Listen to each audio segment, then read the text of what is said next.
Hello and welcome to Mailtrap videos, where we explore the world of emails. Here's how to send emails with Flask. We'll be using the Flask-Mail package to enable email sending in our Flask project. It's a simple package that provides a user-friendly interface and makes it easy to send bulk emails, add attachments, or configure various settings. Before we start sending emails, first we need to install the necessary packages. To install Flask, run pip install Flask command. Then install Flask-Mail with pip install Flask-Mail command. Optionally, you can create a virtual environment to isolate the current app from other Python environments. The virtual environment is included in all modern Python packages. So type python mvenv and then type the chosen name for the folder. We've named it venv. You can see here that the new folder was created. Next, activate the virtual environment. We don't have Flask and Flask-Mail in the new environment, so we should install them with the commands mentioned earlier. Now it's time to start building the app. Create a new folder and give it a name. By default, it will be called app. Then import the Flask class from Flask and mail and message classes from Flask-Mail. To initialize the app, create the app variable, assign the Flask object, and specify the conventional Flask app name. Now we need to insert the configurations to connect to the mail server. We'll need SMTP credentials such as mail server, port, username, password, and encryption. In this example, we'll be using the SMTP credentials from Mailtrap email sending. Once you've created an account and verified the sending domain, navigate to Sending Domains. Click on your domain and open SMTP and API tab. Copy the SMTP settings one by one and paste them into the configurations we inserted earlier. Finally, create the mail object and insert the app configuration into it. Then check if your Flask app is running. As you can see, everything is running smoothly. It's time to start sending emails. First, create an endpoint and the send function. Then move on to the email object. The message object must have the subject, recipient, and the sender. Continue by defining the message body and use the mail function we created before to send emails to the server. Lastly, configure the text that the API should return after executing the send function successfully. Let's test if our setup works by running the Flask app and send an email. And there it is, right in your inbox. Okay, so you can also customize different portions of your email. For example, you can add a display name by transforming the sender into the list. The first object will be the displayed name. Additionally, you can send HTML emails by formatting the message as HTML and changing the body of the message from plain text to HTML. Send an email once again. Now you can see the new display name and the HTML body in your email. Optionally, you can also specify the default sender to avoid configuring it each time you send emails.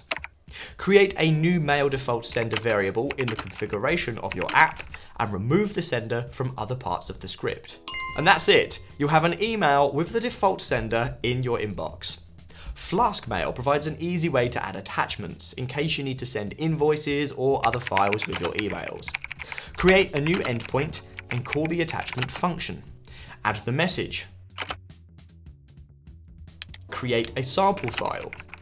Use the with statement and the open resource function. Type the name of your file. Use message attach method to attach the file to your email and specify the file name and content type.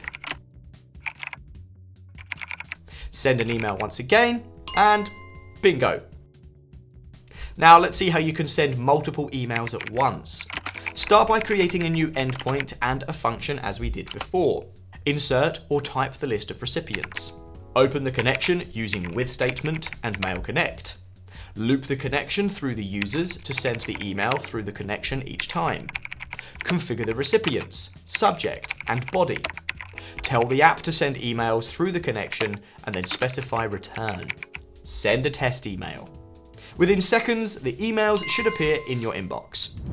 The code examples we discussed earlier are more than enough for sending emails. However, in some scenarios, you may need to send emails asynchronously. Asynchronous sending keeps your app responsive if the server is slow, or if you're sending large volumes of emails. The app will start sending the emails and move on to the next steps immediately. So even if emails take some time to send, the app's responsiveness won't be affected. To add the asynchronous functionality to our Flask app, we'll be using Celery Task Queue, in-memory database, and Flask-Mail.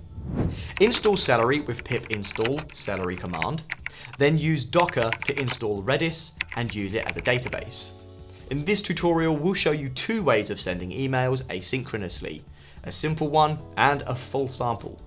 For this example, we'll use a new Flask app and transfer our configurations to it. Then import Celery and copy the mail object from previous samples. Initialize Celery and point it to the blocker address in the local host. Create the first Celery task and the async mail function. Then create the message and define the sender as the default sender explicitly. This is required since async mail function doesn't work in the context of Flask. Go ahead and add the message body. Use the with statement to send emails within the app context, add the return line, and define the endpoint. This endpoint will call the Celery task. Since the Docker is already running, run Flask with Flask app async run command. Separately run Celery and point it to the Celery object. Test the setup by sending an email. The endpoint reloaded automatically, which means everything is working properly. And the email popped up in the inbox. Now, let's see the complete sample for sending emails asynchronously. The configuration remains the same, but we have to import additional parameters. We should also add another variable called secret key to hash the sessions. Create the Celery task once again, so that it gets its data from the endpoint. Then create the message like this. The next step is to create the endpoint, which takes two methods, get and post. It will work differently whether it's get or post. If the get method is used, you should render the template. Right now, we don't have index.html file, so let's create it. Create the template folder and then the index.html file itself. Fill the template the way you want. If the post method is used, you should get the email that is passed from the data. Create the data that will be passed to the send async email function. Call the async email method with the delay and pass the data. Next, use the flash method. It will expose the message to the next request in the same session. That way, if you send data in the last line of code, you'll redirect to the same page, but with get. And you'll be able to display the message from Flash in the index.html file. To achieve that, use the following syntax. Flask is running, so this time we only have to run the Celery command from before. Let's check if everything worked. This time we can't use browser, so we'll use curl instead. We got the message that will be redirected, which means everything is okay. Let's check our inbox, and there it is. The new email is there. And that's it. You've successfully configured your Flask app to send emails. Feel free to check out our article to learn more about sending emails with Flask, where we cover additional sending methods, including Mailtrap's official Python client. All the links will be available in the description down below. And we hope you found this tutorial helpful. Thank you so much for watching this video, brought to you by Mailtrap, an email delivery platform to test, send, and control your email infrastructure in one place. Like and share this video, and subscribe to our channel to see more tutorials like this one. Don't forget to check out our other videos for more useful content on email deliverability. See you in the next one.